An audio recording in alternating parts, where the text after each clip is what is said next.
देखिए, ये संविधान के खिलाफ है और ये सरकार संविधान को खत्म करना चाहती है। 30 दिन के अंदर अगर एक जेब कतरा भी जेल चला जाता है तो 30 दिन में उसकी भी जमानत नहीं होती।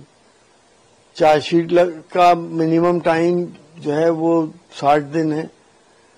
अगर कोई विधायक को पॉलिटिकल मुकदमा लगा दिया जाए या उसे फंसा दिया जाए या चीफ मिनिस्टर को या प्राइम मिनिस्टर को, ये प्राइम मिनिस्टर तो खैर फेस सेव करने के लिए इन्होंने डाल दिया है, प्राइम मिनिस्टर को कौन फंसा सकता, तो वो अगर 30 दिन रहे जेल में तो पद गया, चाहे वो बाद में बाइज्जत बरी हो जाए। तो ये कौन सा तरीका है कि जब तक अदालत ने अपना फैसला नहीं सुनाया उस वक्त तक पद क्यों जाए। इस तरीके से जैसे कि आपने देखा पिछली बार केजरीवाल साहब को 70 दिन तकरीबन जेल में रखा गया, मनीष सिसोदिया को रखा गया। तो अगर ये कानून होता तो इनके तो पद ही चले जाते सारे, संजय सिंह के भी चला जाता। तो ये इन्हें अब ये नजर आया कि कैसे इनके पद छीने जाएं, तो उसकी ये तरकीबें हैं। और फेक केसेस तो बहुत होते हैं। 30 दिन के लिए जेल भेजना कोई बड़ी बात नहीं है। पुलिस प्रशासन से मिलकर सत्ता के लोग किसी को भी 30 दिन के लिए जेल भेज सकते हैं। तो ये कानून का माहौल उड़ाया जा रहा है, डेमोक्रेसी का माहौल उड़ाया जा रहा है, लोकतंत्र खत्म किया जा रहा है।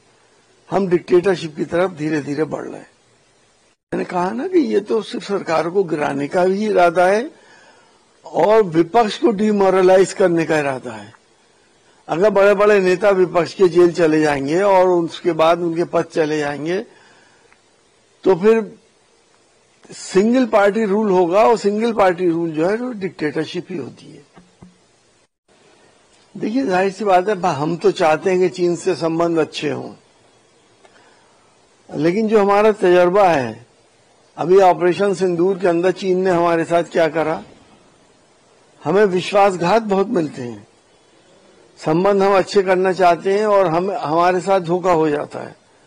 हमें बहुत सोच समझ के इन संबंधों को बढ़ाना चाहिए। इसमें संबंध बढ़ा के कहीं हमें फंसाने की चाल तो नहीं है। हमारा तो पूरे विश्व से हमारे अच्छे संबंध हो, हम सब लोग यही चाहते हैं।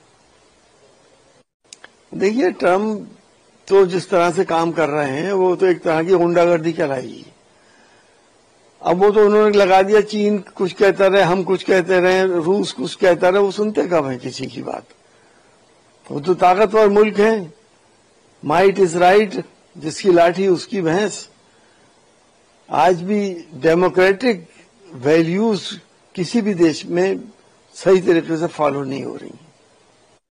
देखिए, जो हमारा बायस्ड इलेक्शन कमीशन है, पहले वो आधार कार्ड मान ही नहीं रहा था। अब सुप्रीम कोर्ट ने जब आदेश दे दिए हैं तो सुप्रीम कोर्ट के आदेशों को जीरो करने के लिए हमारे चीफ मिनिस्टर साहब इस बात को कह रहे हैं।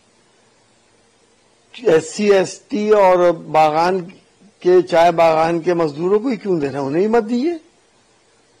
मजदूरों में भी तो बांग्लादेश के लोग आ सकते हैं। आप मुसलमान कोई बनवाना चाहेगा, आप साफ मना कर देंगे। तो इसका मतलब ये कि 18 साल के जो लड़के हो चुके हैं उनको आप वोट देने से वंचित कर रहे हैं। उनका वोटिंग राइट जन्म से अधिकार है, कानूनी अधिकार है। आप कानून की अवहेलना कर रहे हैं और इस तरह के बिल पास कर रहे हैं जिससे सिर्फ उनकी पार्टी को फायदा हो और अपोजिशन को नुकसान हो। देखिए, बड़ी बदकिस्मती ये है कि हमारे देश के अंदर जानवरों की अहमियत बहुत ज्यादा है इंसान के मुकाबले। कुत्तों ने जो हशर भर कर रखा है शहरों के अंदर, मासूम बच्चों को वो मार रहे हैं, बड़ों को भी खींचतान कर रहे हैं, और आपके टीवी पे आए दिन हम लोग देखते हैं। उनकी नसबंदी करके और आपने उसी मोहल्ले में फिर छोड़ दिए। वो फिर वायलेंट होंगे और फिर मारेंगे लोगों को, काटेंगे लोगों को। भले से आपने टीका लगा दिया, एंटी रेबीज इम्यूनाइज कर दिया, ठीक है, रेबीज नहीं होगी, लेकिन मासूम बच्चों को तो मार डालेंगे। कितने मर रहे हैं। सुप्रीम कोर्ट को इस बात का ख्याल नहीं आया। हम बड़े अजीबोगरीब परिस्थितियों में रहते हैं। दुनिया में किसी भी जगह पे ऐसी अराजकता नहीं है जानवरों की जैसी कि हमारे देश के अंदर है। कुत्ता ही नहीं, कहीं सांड घूम रहे हैं, कहीं गायें घूम रही हैं, वो लोगों को पटक देते हैं, मार देते हैं। कहीं पैंथर गुलदार घूम रहे हैं, वो लोगों को, जानवरों को मार रहे हैं, लोगों को मार रहे हैं।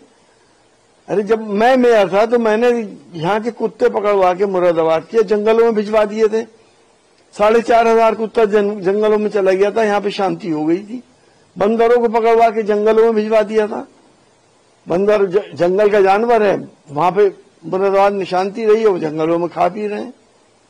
कुत्ता भी जंगल में अपना खाना पीना ढूंढ लेता है। वो छोटे मोटे जानवरों को, चूहों को, खरगोश को, इन चीजों को मार लेता है। और कभी कभी वो शेर और गुलदार का खुद भी खाना बन जाता है। ये तो नेचुरल फिनोमिना है। कुत्तों से इतनी दिलचस्पी लोगों को, मुझे हैरत की बात है। उन लोगों को मैं तो यही कहूंगा कि कुत्ते के काटने से जिसको रेबीज होती है, मैंने वो मरीज देखे हैं, उनकी बेबसी और उनके घर वालों के हालात, क्योंकि उन्हें मालूम है कि उनका मरीज 3 दिन के अंदर अंदर मर जाएगा, कोई कुछ नहीं कर सकता। लेकिन कुत्ते से प्यार बाकी रहेगा, लोग मरते रहेंगे, सुप्रीम कोर्ट फैसले देते रहेंगे, और इंसानियत जो सबसे ऊपर होनी चाहिए थी वो सबसे नीचे आएगी।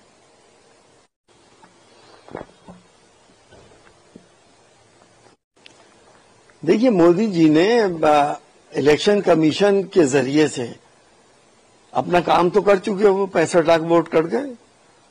अब हम कितने शोर मचाते रहे, ये वोट नहीं बनेंगे, मुझे यकीन है।